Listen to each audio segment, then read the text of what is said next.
Hello बच्चों। आज मैं आपको क्लास 9 का चैप्टर नंबर 2 कराऊंगी बहुपद। इसकी एक्सरसाइज 2.5 समझाऊंगी। तो लास्ट क्लास तक हमने 2.4 तक कंप्लीट कर ली थी, है ना। चलिए आज 2.5 देखते हैं। देखो, इस एक्सरसाइज को स्टार्ट कराने से पहले मैं आपको कुछ चीजें यहाँ पर बताना चाहूंगी। आपकी एनसीईआरटी की बुक लगा रखी है मैंने। तो यहाँ पर ना आपको कुछ सर्व समीकरण है जो याद करनी है अच्छे से, तभी आप ये एक्सरसाइज कर पाओगे। ठीक है, मैं आपको दिखा देती हूँ। आपकी बुक में ये सारी लिखी हुई हैं। देखो, जैसे फर्स्ट ईयरी, सेकेंड, थर्ड, फोर्थ, ये सब आप एक जगह कॉपी पे नोट डाउन कर लेना और इनको आपको अच्छे से याद करना है। इसी के ऊपर पूरी एक्सरसाइज है 2.5। ठीक है, तो फोर सर्व समीकरण चार यहाँ पर लिखी हुई है। ठीक है ना। उसके बाद अगर आप देखो तो उसके बाद ये रही फिफ्थ नंबर की, ये रही आपकी। ठीक है, ये सब आपको याद करनी है, इसलिए मैं आपको यहाँ पर मार्क करवा रही हूँ जो जो आपको कॉपी में लिखना है। ये सिक्स नंबर की, ये रही सेवंथ नंबर की, ये रही। उसके बाद हम देखें तो एट्थ नंबर की, ये रही। तो ये टोटल आपके पास यहाँ पर 8 दे रखी है, तो ये बहुत ही अच्छे से आप लोगों को याद होनी चाहिए। ठीक है, चलिए शुरू करते हैं हम अपनी एक्सरसाइज। जैसे जैसे आते रहेंगे मैं आपको वैसे वैसे सर्व समीकरण समझाती रहूंगी कि कैसे लगानी है। ठीक है, देखो लिखा है, उपयुक्त सर्व समीकरणों का प्रयोग करके निम्नलिखित गुणनफल ज्ञात कीजिए। तो आपको इसका गुणनफल निकालना है, लेकिन सर्व समीकरण लगा के निकालना है, उसके बिना नहीं निकालना। ठीक है, तो फर्स्ट में आपको दे रखा है x+4 और x+10। तो यहाँ पर मैंने ये लिख रखा है। तो कौन सी सर्व समीकरण लगेगी पहले वो लगाते हैं। देखो, x+a और x+b, ये एक सर्व समीकरण है आपके पास, थर्ड या फोर्थ नंबर पे है आपकी बुक में ये। ठीक है, तो वो क्या होती है हमारे पास, x² plus a plus B into में x प्लस ए बी, ये होती है। अब अगर हम यहाँ पर देखें तो a की वैल्यू हमको 4 दे रखी है और b की वैल्यू हमको 10 दे रखी है।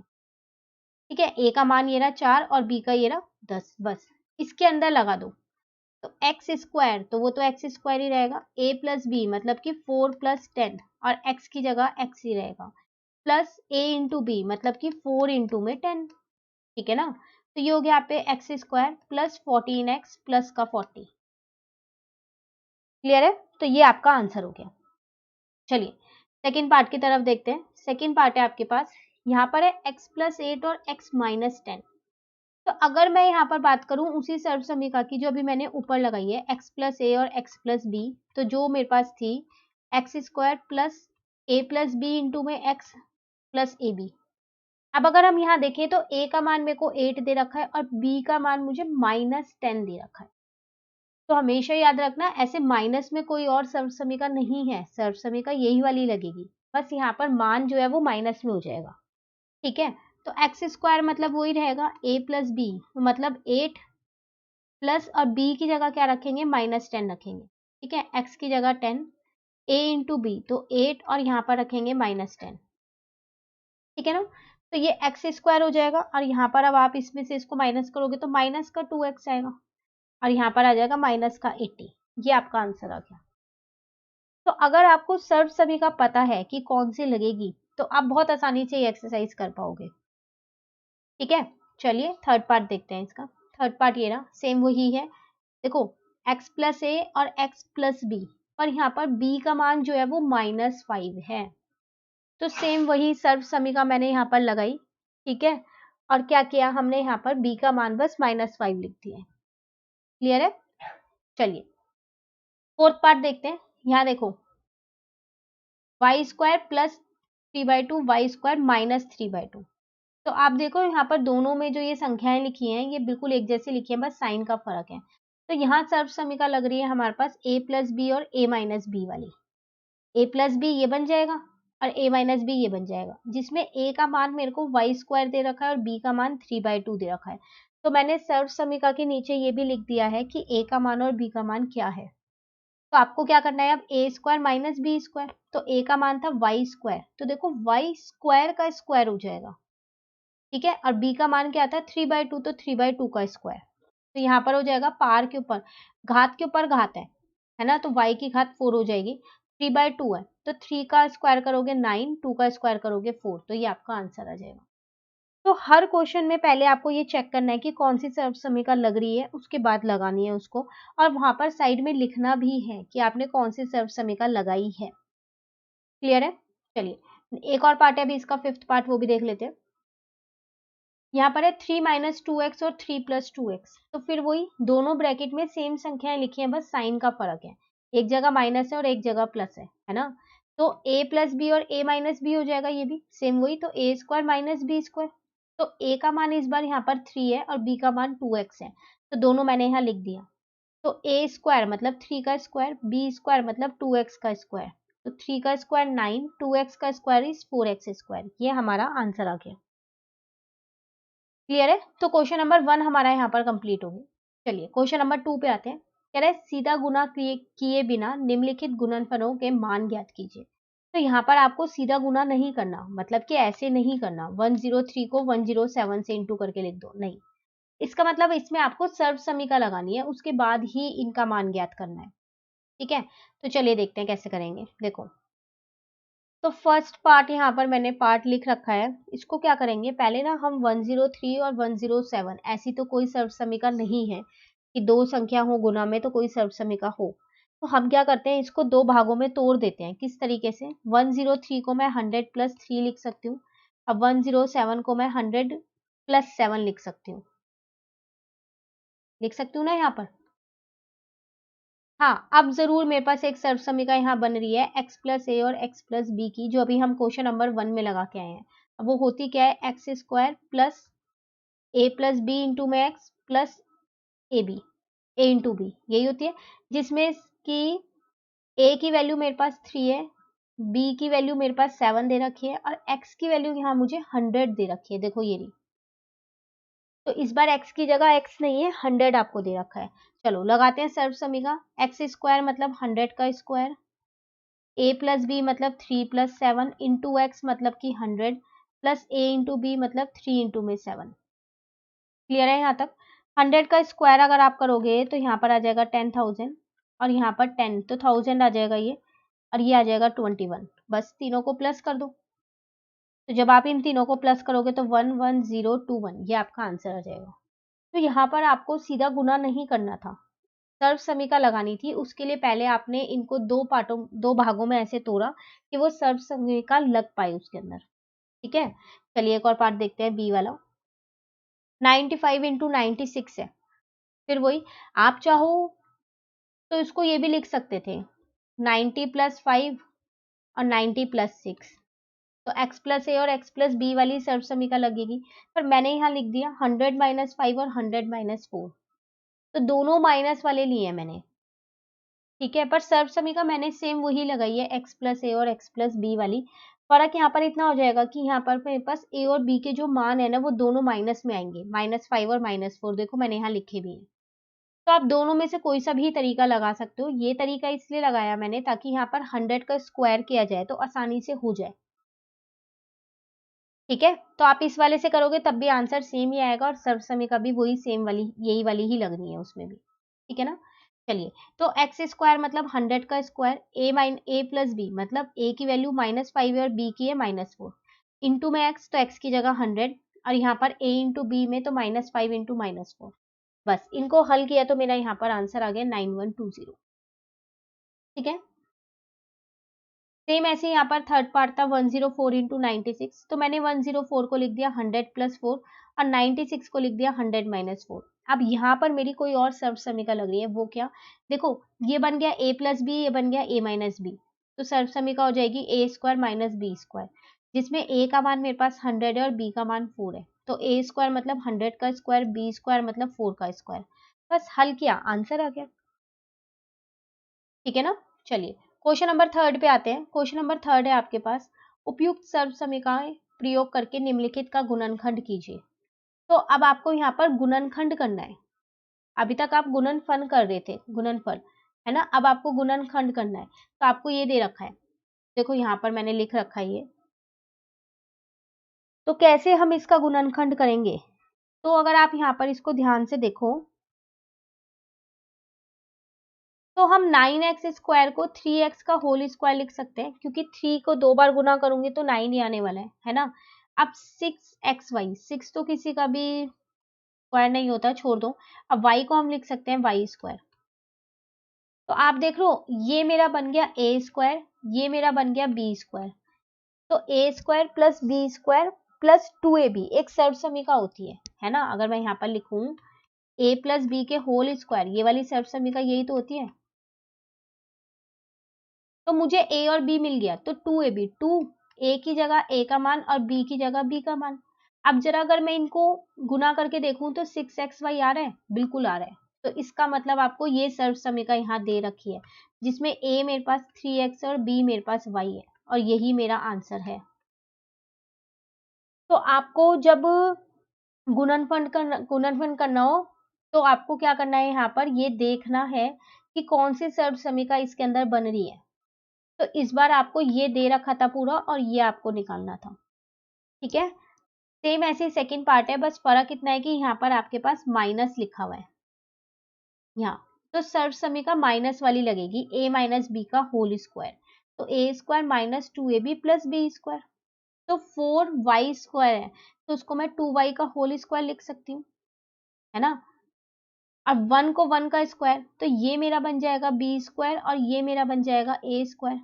तो बीच में आएगा 2ab, तो ये रहा 2 और a और b बन रही है ना यही सर्व समीका। तो इसका मतलब क्या आंसर आएगा, 2y माइनस 1 का होल स्क्वायर। क्लियर है। चलिए एक और पार्ट है, देखो third part, X square minus Y square upon में 100।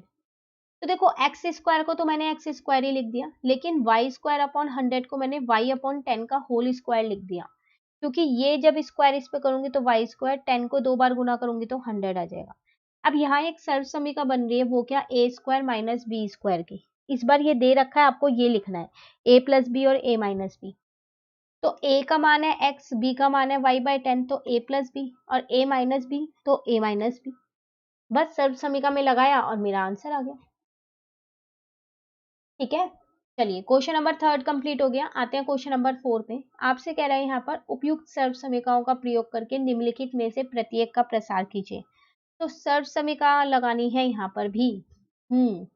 कौन सी लगने वाली है, आप देखो यहाँ पर 3 संख्याएं x, 2y और 4z। तो इसके लिए भी एक सर्व समीका होती है हमारे पास, और वो ये होती है a plus B plus C का होल स्क्वायर। वो होती है a square plus B square plus C square plus 2ab plus 2bc plus 2ca, ये होती है। तो अब अगर हम देखें तो यहाँ a का मान हमें x दे रखा है, b का मान हमें 2y दे रखा है, और c का मान हमारे को 4z दे रखा है, ठीक है। तो चलिए इसमें लगाते हैं, a स्क्वायर मतलब x स्क्वायर, b स्क्वायर मतलब 2y का स्क्वायर, c स्क्वायर मतलब 4z का स्क्वायर, प्लस 2ab, 2a की जगह a, b की जगह 2y, प्लस 2bc, 2 की जगह 2, b की जगह b, c की जगह c, प्लस 2ca, 2 की जगह 2, c की जगह c और a की जगह a। सिर्फ मान रखा है मैंने सर्व समीका में। तो यहाँ आ जाएगा एक्स स्क्वायर का एक्स स्क्वायर, 2y का होल स्क्वायर मतलब 4y का स्क्वायर, 4z का स्क्वायर मतलब 16z स्क्वायर, ठीक है। अब इन तीनों को इंटू करेंगे तो 2 2 जा 4 और xy, इनको इंटू करेंगे तो 2 2 जा 4, 4 4 जा 16yz, इन तीनों को इंटू करेंगे तो 2 4 जा 8xz। क्लियर है यहाँ तक। तो यही आपका आंसर है। तो जब तीन आपके पास देना तो उनकी भी सर्व समीकाएं होती हैं, ठीक है। चलिए एक और पार्ट देखते हैं, सारे पार्ट एक जैसे हैं। अब देखो यहाँ पर है 2x minus Y plus Z है, तो सेम वही सर्व समीका लगाई है मैंने, बस फर्क इतना है कि इस बार जो ये b है इसका मान माइनस में दे रखा है, जैसे अभी हमने ऊपर किया था। तो a का मान 2x है, b का मान माइनस वाई और c का मान z है। बाकी सेम वही सर्व समीका लगाई है। a प्लस बी प्लस सी के होल स्क्वायर में माइनस वाली कोई सर्व समीका नहीं है, हर बार आपको प्लस वाली ही लगानी है, ठीक है। उसी तरीके से अगर आप यहाँ पर थर्ड पार्ट देखो तो वो भी सेम यही है, बस फर्क इतना है, इस बार a का मान आपके पास माइनस में, b का ये और c का ये, तो मैंने यहाँ पर लिख दिया है। पर सर्व समीका वही लगेगी a plus B plus C का होल स्क्वायर, माइनस वाली ये कोई सर्व समीका नहीं होती है। तो अगर आपको संख्या के आगे माइनस का साइन दे रखा है तो वो मान आपको उसमें वहीं पर उसी हिसाब से लेना है। तो अब जहां जहां आप a रखोगे, a का मान, वहां पर माइनस का 2x रखोगे। क्लियर है। ऐसे ही आपके पास फोर्थ पार्ट है, सेम यही है। देखो अब a का मान आपके पास 3a है, b का मान आपके पास माइनस का 7b है और c का मान आपके पास माइनस का c है। तो अब जहां जहां आप b रखोगे, जैसे कि यहाँ रखोगे तो देखो -7b का होल स्क्वायर, यहाँ पर b का मान रखोगे, यहाँ पर b का मान रखोगे, तो दोनों में माइनस का 7b रखोगे। उसी तरीके से जहां जहां c का मान रखोगे वहां पर -c रखोगे, पर सर्व समीका यही लगेगी a प्लस बी प्लस सी के होल स्क्वायर वाली ही, माइनस वाली इसमें कोई नहीं होती। क्लियर है? फिफ्थ वाला है, यहाँ पर देखो, यहाँ भी सेम वही है, यहाँ पर a का मान ये है, b का मान ये है और c का मान ये है। सेम वही अगर आप देखो तो जहां जहां आप a रखोगे वहां पर a का मान आप माइनस का 2x रखोगे और b की जगह आप 5y रखोगे और c की जगह माइनस का 3z रखोगे। तो यही सर्व समीकरण लगी है, बस इसमें मान जो है वो माइनस के हो गए हैं और कुछ नहीं है। तो जब भी तीन संख्या वाला है कि a प्लस बी प्लस सी वाले जैसे आए तो हमेशा आपको यही सर्व समीकरण लगानी है। ठीक है, लास्ट एक और पार्ट है, टोटल 6 पार्ट है आपके पास क्वेश्चन नंबर 4 में। देखो यहाँ पर भी यही है, ये पूरा आपके पास a है, ये पूरा आपके पास b है और ये पूरा आपके पास c है। तो a की जगह 1/4a, b की जगह -1/2b, क्योंकि यहाँ पर माइनस लगा हुआ है, और c की जगह 1। तो अब जहां जहां पर सर्व समीकरण में a का मान रखना है वहां पर आप 1/4a रखोगे, जहां जहां b का मान रखना है वहां पर -1/2b रखोगे और जहां जहां c का मान रखना है वहां पर आप 1 रखोगे। अब जो जिससे कट हो जाएगा उसको उससे कट भी कर दोगे। जैसे कि आप देख रहे हो यहाँ पर 2 से ये 2 कट हो रहा था, मैंने कट कर दिया, तो 1 इंटू 1 1 आ गया यहाँ पर ये माइनस का साइन है तो माइनस का, और नीचे 4 बचा, और a इंटू बी ऐसी है। तो सर्व समीकरण आपको हर बार सेम यही लगानी है, बस ध्यान रखना है कि किस में माइनस का साइन लेना है, किस में नहीं लेना है। क्लियर है क्वेश्चन? चलिए क्वेश्चन नंबर 5 पे आते हैं हम। क्वेश्चन नंबर 5 में हमसे क्या कह रहा है, गुणनखंड कीजिए। दो पार्ट यहाँ पर दे रखे हैं, चलो यहाँ पर देखते हैं कैसे करेंगे गुणनखंड। तो आप देखो यहाँ पर इसको थोड़ा सा छोटा करना पड़ेगा। किस तरीके से? इसको मैं लिख सकती हूँ 2x का होल स्क्वायर, इसको मैं लिख सकती हूँ 3y का होल स्क्वायर और इसको मैं लिख सकती हूँ 4z का होल स्क्वायर। तो अभी हमने ऊपर एक सर्व समीकरण की है, a square plus B square plus C square की है ना। आगे क्या था? प्लस 2ab, तो 2a की जगह 2x, b की जगह 3y प्लस, अब यहाँ पर प्लस में 2bc, 2b की जगह b और c की जगह c प्लस 2ca, तो c की जगह c का मान और a की जगह a का मान। लेकिन अगर आप यहाँ ध्यान से देखो तो यहाँ पर एक में यहाँ पर माइनस लिखा हुआ है, इसका मतलब कोई एक संख्या माइनस की है तभी माइनस लिखा हुआ है ना। एक सेकेंड यहाँ पर क्वेश्चन दोबारा चेक कर लेते हैं। अच्छा, यहाँ पर भी माइनस है। क्वेश्चन यहाँ पर लिखने में गलती हो गई है, माइनस है। हाँ, तो एक जगह नहीं, दो जगह यहाँ पर माइनस है। तो इसका मतलब कोई सी ए बी सी में से कोई सी ऐसी संख्या है जो माइनस की है। पर कैसे पता चलेगा कि कौन सी संख्या है माइनस की? तो अगर आप ध्यान से देखो तो आपके पास सर्व समीकरण होती है a plus B plus C का होल स्क्वायर। तो A square plus B square plus C square plus 2ab plus 2bc plus 2ca, ये होती है। ठीक है, देखो ये वाला है दोनों, तो इसका मतलब लास्ट के ये दोनों, इन दोनों में से कौन सा है जो कॉमन है, दोनों में आ रहा है? सी, सी इसमें भी है और इसमें भी है। इसका मतलब जो सी का मान है वो माइनस का है। तो -4z का स्क्वायर करोगे तब भी 16z स्क्वायर आएगा और +4z का स्क्वायर करोगे तब भी 16z स्क्वायर आएगा। लेकिन आपको ये ध्यान रखना है कि यहाँ माइनस है तो इसका मतलब कोई ना कोई संख्या इसमें ए बी सी में से माइनस की है। अब वो कैसे पता लगाया हमने? ऐसे सर्व समीकरण लिखी, देखा यहाँ बी सी है, यहाँ सी है, दोनों में से कौन, दोनों में क्या उभयनिष्ठ है? सी, क्योंकि वो दोनों में आ रहा है, तो इसका मतलब सी ही माइनस का है। तो अगर मैं आपसे यहाँ पर मान पूछूं तो a का मान है 2x, b का मान है 3y और c का जो मान है वो है माइनस का 4z।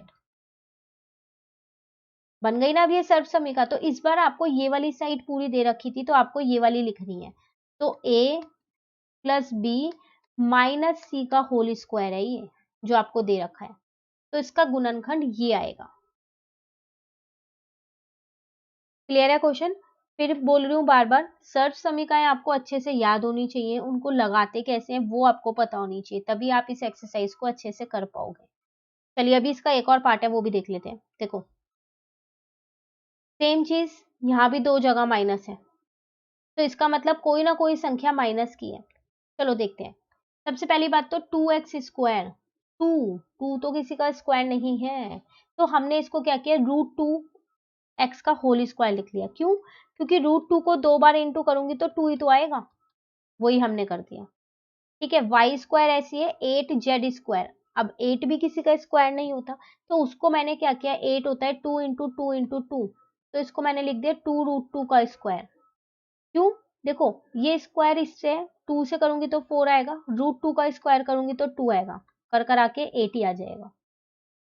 ठीक है, तो ये तो मेरे आ गए ए बी सी, इसके मान तो मुझे मिल गए आसानी से। अब बात आती है संख्या कौन सी माइनस की होगी, ए वाली, बी वाली या सी वाली। तो ध्यान से देखो, फर्स्ट और थर्ड, ये वाला और ये वाला माइनस का है, इन दोनों में क्या उभयनिष्ठ है, ए उभयनिष्ठ है, क्योंकि दोनों में आ रहा है, तो इसका मतलब जो ए वाली संख्या है वो मेरी माइनस की है। अब आपको ये क्लियर हो गया कि माइनस वाली संख्या कैसे देखी जाती है, ठीक है ना? तो A square plus B square plus C square plus 2ab plus 2bc plus 2ca बन रहा है, तो ये कौन सी सर्व समीकरण है, a plus B plus C का होल स्क्वायर, जिसमें a जो है वो मेरे पास माइनस का 2x माइनस √2x है, और जो b है मेरे पास वो y है, और जो c है मेरे पास वो 2√2z है। ये है मेरा आंसर। क्लियर है? तो आपको ये सर्व समीकरण में खुद लगा के देखना है कि ये वाली सर्व समीकरण इसमें सेट हो रही है या नहीं हो रही। ठीक है ना? तो ये था आपके पास क्वेश्चन नंबर 5। तो बहुत बड़ी एक्सरसाइज है ये, अगर हम देखें यहाँ तो टोटल शायद 16 क्वेश्चन है। तो आज हम क्वेश्चन नंबर 5 तक ही करेंगे, बाकी के क्वेश्चन नंबर 6 से हम अपनी नेक्स्ट क्लास में करेंगे। इतने आप क्वेश्चन 5 तक अच्छे से कर लीजिए और सारी सर्व समीकरण अच्छे से याद भी कर लीजिएगा। ठीक है, बाकी के करेंगे नेक्स्ट क्लास में। तो अगर आपको ये वीडियो अच्छी लगी तो आप इसको लाइक जरूर कीजिएगा और मेरे चैनल को सब्सक्राइब कीजिएगा। Thank you.